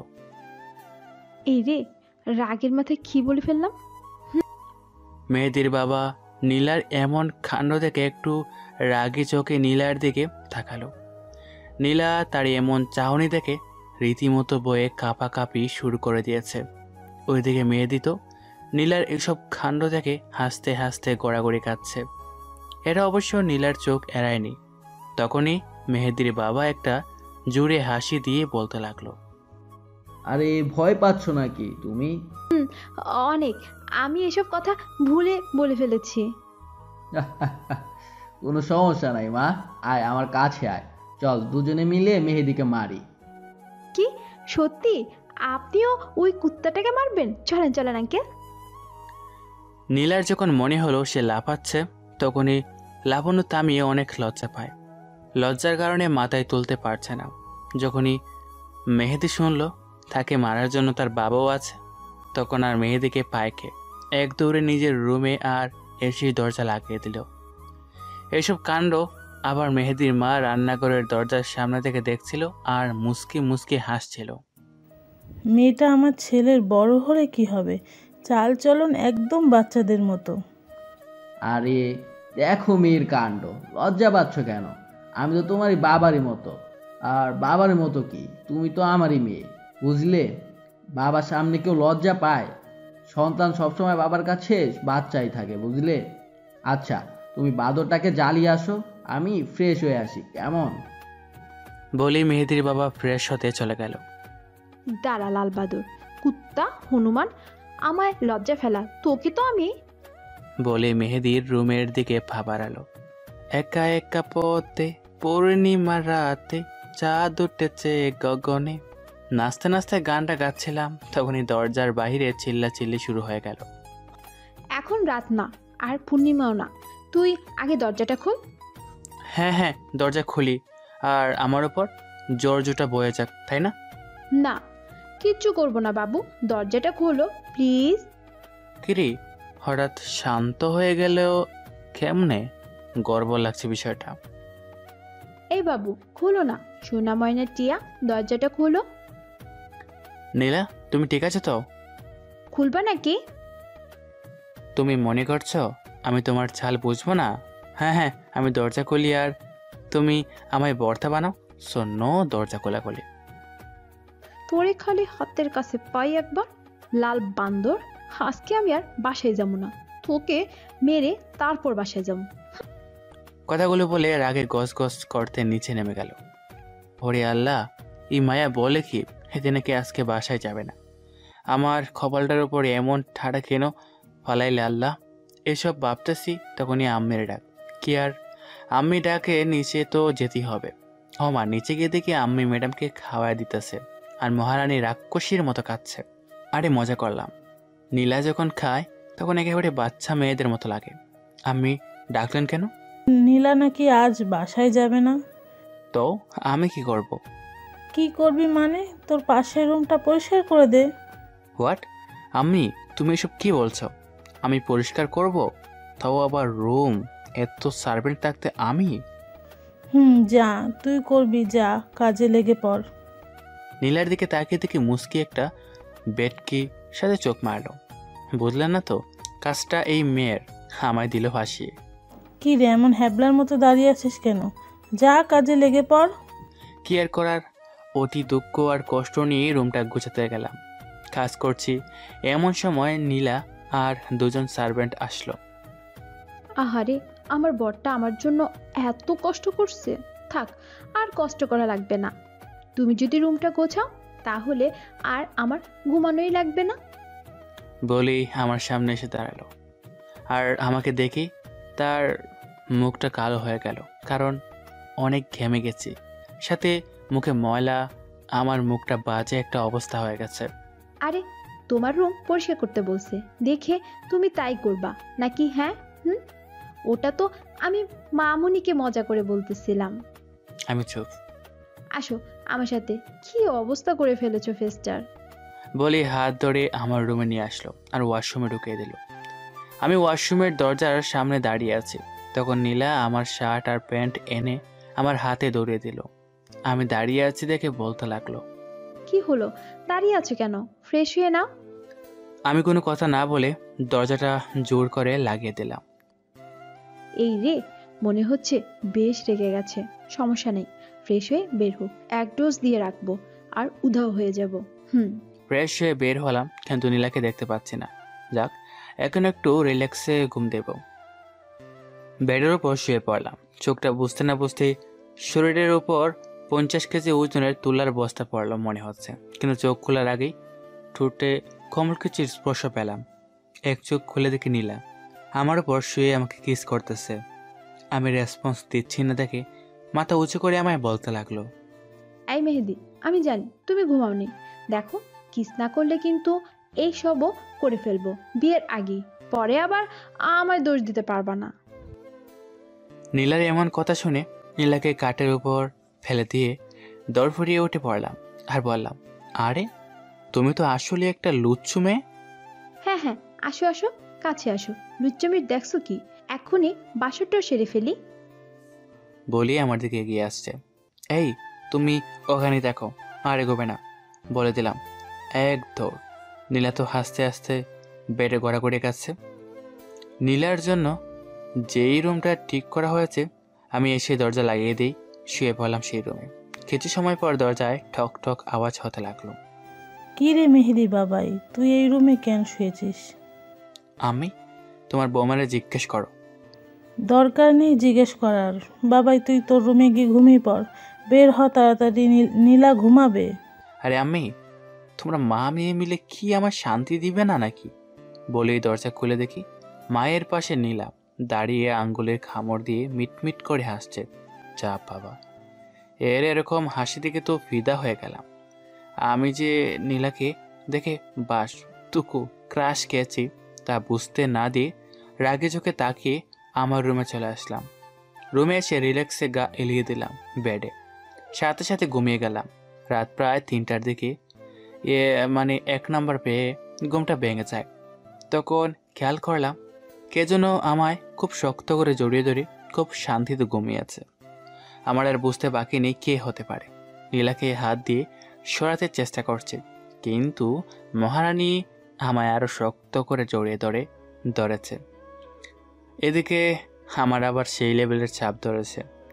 আমি জোর করে ছাড়িয়ে ওয়াশরুমে গিয়ে কাজটা শেষ করে আসলাম। ও মা, আমি এসে দেখি নীলা বসে আছে আর নাক টানছে, তাই লাইট অন করলাম। লাইট অন করে নীলাকে দেখে তো আমার মাথায় বাস পড়ার মতো অবস্থা। মিস বসে বসে কান্না করতেছে। আমি নীলার গালে হাত দিয়ে বললাম, আরে তুমি কান্না করতেছো কেন? নীলা আমার হাতটা জাটকা দিয়ে সরিয়ে দিল। আমি আবার বললাম, আরে বাবা কি হয়েছে, শরীর খারাপ করছে? কান্না করছো কেন বলো আমায়। তখন নীলা আমায় কিছু না বলেই হাতটা ছাড়িয়ে নিয়ে চলে গেল। আমিও নীলার পিছনে গেলাম ওর রুমে। দরজাটা আটকাতে চেয়েছিল, কিন্তু আমার জোড়াজড়িতে পারে নাই। নীলা গিয়ে বেডের উপর চুপচাপ মুখ গুড়িয়ে শুয়ে পড়ল। আমি লাইট জ্বালিয়ে দিয়ে নীলার পাশে বসলাম, মাথায় হাত বুলিয়ে দিতে দিতে বললাম, এই নীলা, এই কি হলো, শুধু শুধু কান্না করতেছ কেন? আমি ওর মাথায় হাত বুলিয়ে দেওয়ার চেষ্টা করতেছি, আর সে বারবার হাত সরিয়ে দিচ্ছে। বেশি কিছু না ভেবে নীলার পাশে শুয়ে শক্ত করে জড়িয়ে ধরলাম আর বললাম, এই সিনিয়র বউ, তুমি আমার উপর রাগ করছো নাকি? আচ্ছা বাবা, সরি, প্লিজ কথা বলো। চুপ। কান্না করছি শুধু। আরে বাবা সরি বললাম তো। আচ্ছা তুমি যা শাস্তি দিবা দাও, আমি মাথা পেতে নিব। কথা দাও, আমি যা শাস্তি দেব তুমি তাই মাথা পেতে নিবে? ফুফিয়ে ফুফিয়ে খেতে খেতে বলল। আমি কিছু না ভেবেই কথা দিয়ে দিলাম। আচ্ছা কথা দিলাম, তুমি যা শাস্তি দিবা আমি তা মাথা পেতে নিব। সত্যি তো? প্রমিস করো। সত্যি প্রমিস। তাহলে 1 সপ্তাহের ভিতর আমায় বিয়ে করবে। আর তুমি এসব কি বলো? আমার বিয়ের বয়স হয়েছে নাকি? আই, তুমি কিন্তু প্রমিস করেছো। আর কি বলবা? হ্যাঁ, তোমার বিয়ের বয়স হয়নি। আজ আমায় বিয়ে করলে কালকে আমার মেয়ের বাবা হবা, আর উনি বলছে তার নাকি বিয়ের বয়সই হয় নাই। আচ্ছা, বুঝলাম আমার বিয়ের বয়স হয়েছে, কিন্তু এত তাড়াতাড়ি কেন? আমি চাই এই বুকটা, তোমার এই বুকে আমি আমার সুখ, শান্তি, ভালোবাসা খুঁজে পেয়েছি। আজ রাতে তুমি যখন আমায় জোর করে ছাড়িয়ে উঠে গেলে, কেন জানি আমি কত কষ্ট পেয়েছি তখন। ও আচ্ছা, এই ব্যাপার। তুমি এই জন্য কান্না করছিলে? আরে পাগলি, আমার ইয়ে পেয়েছিল, তাই তোমায় জোর করে। এই ইয়ে মানেটা আবার কি? হ্যাঁ, ইয়ে মানে হচ্ছে ইয়ে। কি তুমি বুঝিয়ে বলবা নাকি? হুম। আরে কিভাবে যে বুঝাই? ইয়ে মানে হচ্ছে আমার 1 নাম্বার ধরেছিল। আবার 1 নম্বর ধরেছিল মানে কি? কানে কানে বলি কেমন? বলো। ওই মিয়ারা, আপনারা বুঝে নেন, আমি নীলাকে বলে দিয়েছি, নীলার কানে কানে। যা ফাজিল পোলা।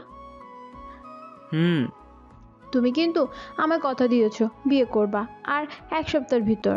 কি বলো? আমি পড়ালেখা শেষ করি আর তুমিও। আমি এত কিছু জানি না, তুমি প্রমিস করেছো, ব্যাস। আমায় বিয়ে করবা মানে বিয়ে করবা, না হলে এখন যা করব না কালকেই বিয়ে করতে বাধ্য। কি করবা যে আমি বিয়ে করতে বাধ্য হব? এখন একটা চিল্লানি দিব, ব্যাস, খেল খতম। মামুনি আর বাবা আসবে, আমাদের এক রুমে দেখবে। বুঝতেই পারছো তো পরে কি হবে? কি হবে পরে? কি আর হবে, সকালে কাজী ডেকে বিয়ে পড়িয়ে দিবে। কি মিস্টার, দিব চিল্লানি? তুমি তো একটা। কি? আমি কি? হ্যাঁ, তুমি একটা মাফিয়া, বুঝলা? এটা তো আমার রক্তে মিশে আছে। যাই হোক, বিয়ে করেছো কি না বলো। আচ্ছা, দেখা যাক, সকাল তো হোক, সবাইকে জানাতে হবে তো মহারানী। আর এই কাজটা সম্পূর্ণ তোমার, তুমি সবাইকে বলে দিবা, কেমন? আমার অনেক ঘুম পাচ্ছে, পাগলি। বলি নীলাকে কিছু না বলতে দিয়ে ঘুমের রাজ্যে ভারী জমালাম। আরে এই মেহেদি, ঘুমিয়ে পড়লে নাকি? এত তাড়াতাড়ি কেউ ঘুমাতে পারে নাকি? আজব তো। বলি, মাহমুদের কপালে ছোট্ট একটা ভালোবাসার পরশ এঁকে দিয়ে শক্ত করে জড়িয়ে ধরে নীলাও ঘুমিয়ে পড়ল। নীলার খুব সকালে ঘুম ভেঙে যায়, আর সে নিজেকে মাহমুদের বুকে আবিষ্কার করে। পিচ্চিটা ঘুমালে কত কিউট লাগে। বলি মাহমুদের গালে একটা কিস করে বসলো। আরে সকাল সকালে এই মেয়েটা স্বপ্নে আদর করতে আসছে, কিছুই বুঝি না। মেয়েটা পুরো একটা পাগলি, ঘুমের মধ্যেও আদর করতে চলে আসে। ঘুমের ঘুরে মাহমুদের এমন আজিব মার্কা কথা শুনে বেবাচাকা খেয়ে গেল নীলা। পরক্ষণে হাসি পেল আর বলতে লাগলো, এই বোকা ওঠো, আমি সত্যি সত্যি আদর করতেছি। নীলার এমন কথায় মাহমুদ দর ফুরিয়ে উঠে বসলো আর নিজেকে দেখতে লাগলো, আর নীলাকেও দেখতে লাগলো। মেহেদি বলে গিয়েছিল যে রাতে সে নীলার সাথে ঘুমিয়েছিল, আর সকাল সকাল নীলার ভালোবাসাটাকে স্বপ্ন মনে করে ঘুমের করে বলে ফেলছে। এইসব মনে পড়তেই মেহেদি বেশ লজ্জা পেয়ে গেল। আইসে লজ্জা পাইছে, এখন যাও নিজের রুমে গিয়ে শুয়ে পড়ো, না হলে আজকে বিয়েটাই হয়ে যাবে। নীলার এমন কথা শুনে মেহেদি দিল এক দৌড়। ওর এমন কাণ্ডে নীলার অনেক হাসি পেল, তাই কিছু সময় হেসে নিল। তারপর উঠে গিয়ে ফ্রেশ হয়ে নিল। ওইদিকে মেহেদি, আরে বাপরে, রাতে তো এই পাগলি মেয়েটার সাথে কথা বলতে বলতে ওখানে ঘুমিয়ে পড়েছিলাম। কি মেয়েরই বাবা, যখন তখন আদর করে। নীলা ফ্রেশ হয়ে নিচে নেমে আসলো, এসে দেখে মেহেদির মা রান্নাঘরের দিকে যাচ্ছে। তখন এই নীলা পিছন থেকে বলে উঠল, গুড মর্নিং মামুনি। Good morning. আরে মা, তুমি এত সকাল সকাল ঘুম থেকে উঠে গেলে কেন? মামুনি, আমি না তোমার মেয়ে? তুমি তো আমার লক্ষ্মী মেয়ে। তাই খুব সকালে উঠে আমি আমার মামুনিকে কাজে সাহায্য করতে এসেছি। কাজ? তাও আবার তুমি?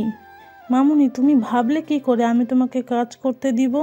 বাড়িতে কি সার্ভেন্টের অভাব নাকি? আমি তো নিজেই লুকিয়ে লুকিয়ে কাজ করতে এখানে এসেছি, কারণ মেহেদির কানে যদি যাই তুমি বা আমি কাজ করতে রান্নাঘরে এসেছি, তাহলে তো তুলকালাম পাকিয়ে বসবে। কি বলো মামুনি? কেন মেহেদি এমন করবে? আমার ছেলে কখনো আমার একটা কাজ করতে দেয় না, বলে সার্ভেন্ট কেন রাখা হয়েছে, যদি আমার মাকেই কাজ করতে হবে। যাই হোক মামুনি, চলো আমরা গল্প করি, এটাই ভালো হবে। আচ্ছা চলো। মামুনি, তুমি কি চাও না আমি সব সময় তোমার সাথেই থাকি? কেন চাইবো না মামুনি, তোমার যখন মনে চাইবে তুমি তখনই আমার কাছে চলে আসবে, কেমন? আরে ওরকম না, মানে একেবারে পার্মানেন্ট ভাবে। তোর বাবা তো তোকে আর আমাদের কাছে থাকতে দিবে না। আরে মামুনি, তুমিও না, পুরোই একটা বোকা। তুমি আমায় তোমার ছেলের সাথে বিয়ে দিয়ে দাও, তাহলেই তো আমার বাবাও আমাকে আটকে রাখতে পারবে না। তখন তুমি আমার পার্মানেন্ট ভাবে তোমার সাথেই রাখতে পারবে। তখন মেহেদির মা যা বলল তা শুনে তো নীলার অবস্থা একেবারে লজ্জায় শেষ। ওরে ফাজিল মেয়ে, দেখেছো কি কাণ্ড, নিজের বিয়ের কথা নিজেই বলে। তাই তো বলি, এত পেঁচিয়ে পেঁচিয়ে কেন কথা বলছো? তো আমি কি করব? হ্যাঁ, আমি কিচ্ছু জানি না। তুমি আমার দুই বাবাকে রাজি করিয়ে যত তাড়াতাড়ি সম্ভব তোমার ছেলের গলায় আমায় ঝুলিয়ে দাও।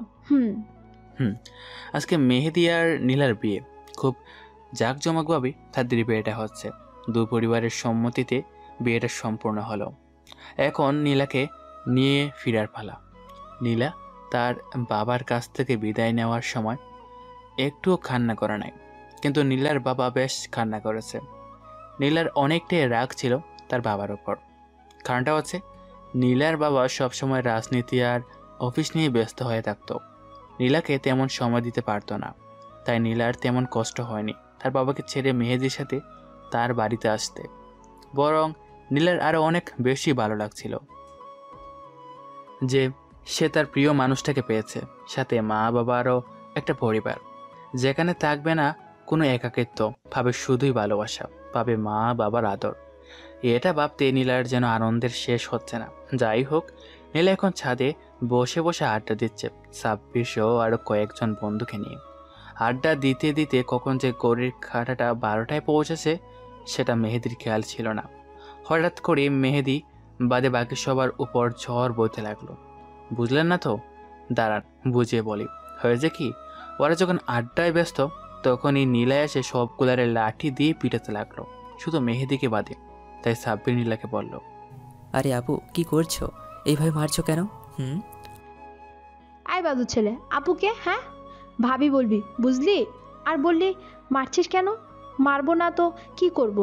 আমার বরটাকে আটকে রেখেছিস কেন? আরে আপু থুক্কু থুক্কু, ভাবি মেহেদি তো যেতে চাচ্ছে না, আর তুমি আমাদেরকেই মারলা, ওকে মার বাদ দিয়ে। আরে তোরাই তো আমাকে যেতে দিচ্ছিস না, আর এখন আমাকে ফাঁসিয়ে দিচ্ছিস?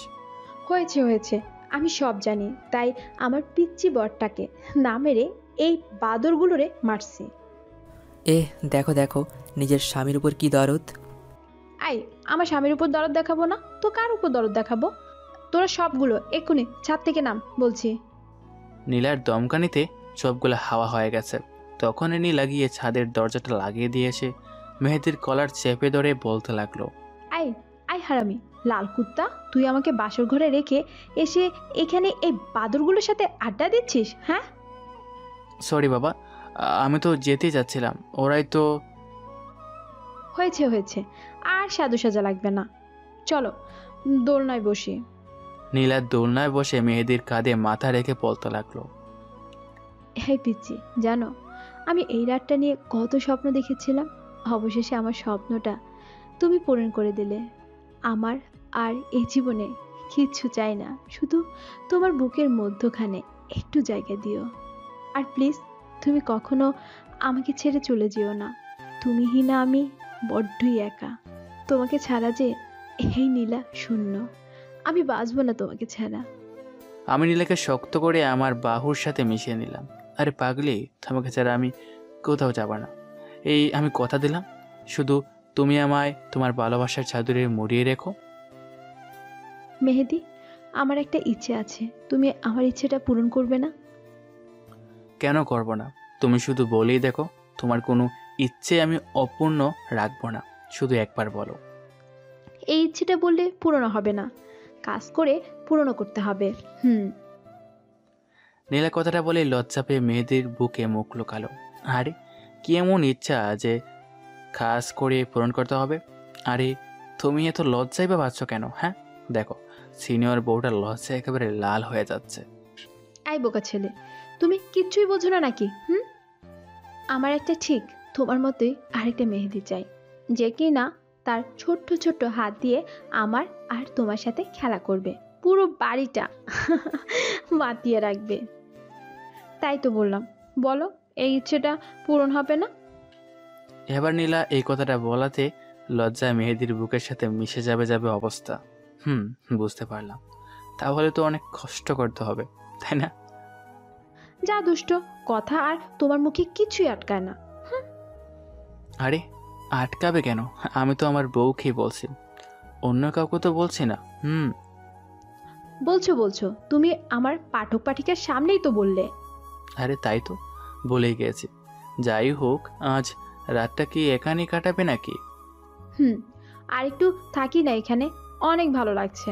আচ্ছা, তাহলে বাসরটা এখানেই সেরে ফেলি, কেমন? তুমি তো দেখছি অনেক সাহসী হয়ে গেছো, আগে একটা কিস করলে সব উদয় হয়ে যেত। তখনকারটা তো বিয়ের আগে, তাই ভয় ভয় লাগতো, কিন্তু এখন তো বিয়ে করে ফেলছি। তুমি তো একটা ভিতর ডিম। কি আমি ভীতু না? দাঁড়াও বলি, কোলে তুলে নিলাম, আর নীলা আমার গলা জড়িয়ে ধরে আমার মুখ প্রাণে এক নজরে তাকিয়ে আছে। আমি নীলাকে নিয়ে আমার রুম, সরি এখন তো আমাদের রুম হবে, আমাদের রুমে চলে আসলাম আর নীলাকে খাটের উপর শুয়ে দিলাম।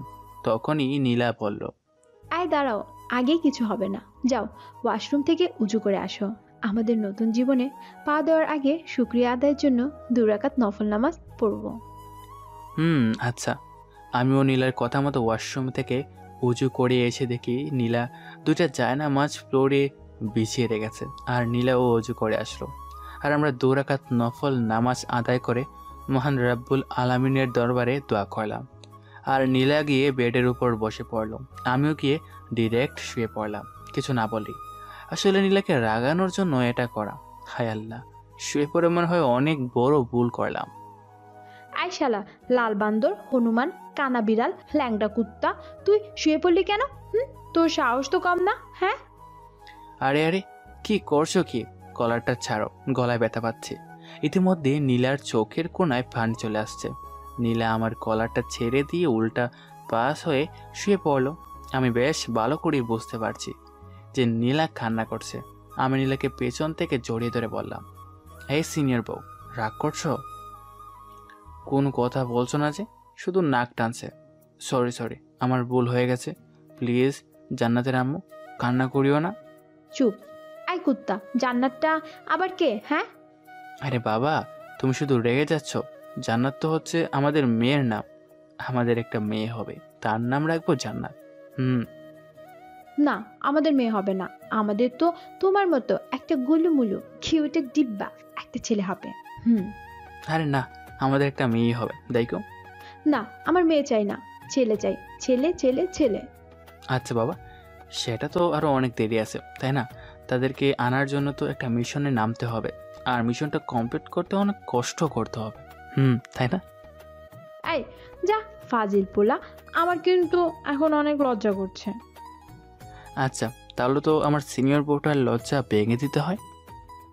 মানা করছে কে? হ্যাঁ, কিন্তু লাইটটা অফ করে দাও, তোমার পাঠক পাঠিকারও তো অনেক লুচু, দেখো দেখো কি রকম ড্যাব ড্যাব করে তাকিয়ে আছে। তাই তো। আচ্ছা এই, আপনারা এখন চোখ বুঝে থাকেন, এখন কিছু একটা হতে চলেছে। আর গভীরে গেলাম না, আপনারা একটা বিয়ে করে নেন, তাহলেই হয়ে যাবে। সকালে আমি আমার সিনিয়র পরিটারে দেখছি, আজকে আমার এই পরিটাকে আমার বুকের মধ্যখানে যেন আরও 10 গুণ সৌন্দর্য বেড়ে গেছে। আমি নীলার দিক থেকে আমার চোখ সরাতে পারছি না। আমি চেয়েছিলাম এই মেয়েটাকে অনেক কষ্ট দেব, কিন্তু পারলাম না, কারণ আমি নীলাকে আমার জীবনের চাইতেও বেশি ভালোবেসে ফেলছি। নীলা হয়তো সত্যি বলেছিল যে মাহমুদকে সে ইচ্ছা করেই এমন অত্যাচার করেনি, আর আমি এতদিনও এই মেয়ের ভিতরে কোনো রকম অহংকার দেখিনি, তাই তো তাকে কষ্ট দিতে পারলাম না। আমি এই কথাগুলো নীলার দিকে এক নজরে তাকিয়ে ভাবছিলাম। তখনই নীলার ঘুম ভেঙে গেল আর আমাকে বলল, এই তুমি এভাবে তাকিয়ে কি দেখো? আমি আমার পরিটাকে দেখতেছি। থাক, আর দেখা লাগবে না, ওঠো এবার। উঠবো না, তোমাকে এইভাবে জড়িয়ে ধরে থাকবো আর একটু রোমান্স করবো। সারা রাত ঘুমাতে দাও না কিন্তু, এখন কোনো রোমান্স হবে না। এত দেরি পর্যন্ত ঘুমালে সবাই কি ভাববে?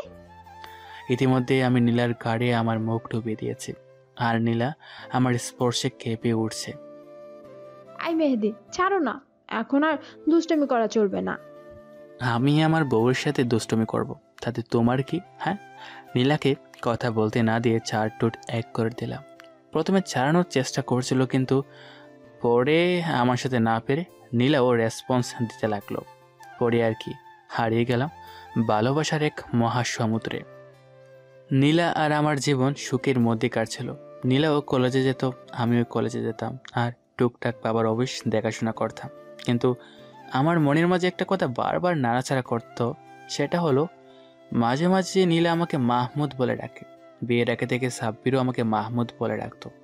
কেন এই নামে তারা আমাকে ডাকে তা জানতে আমার মনটা বেকুল হয়ে পড়ছে।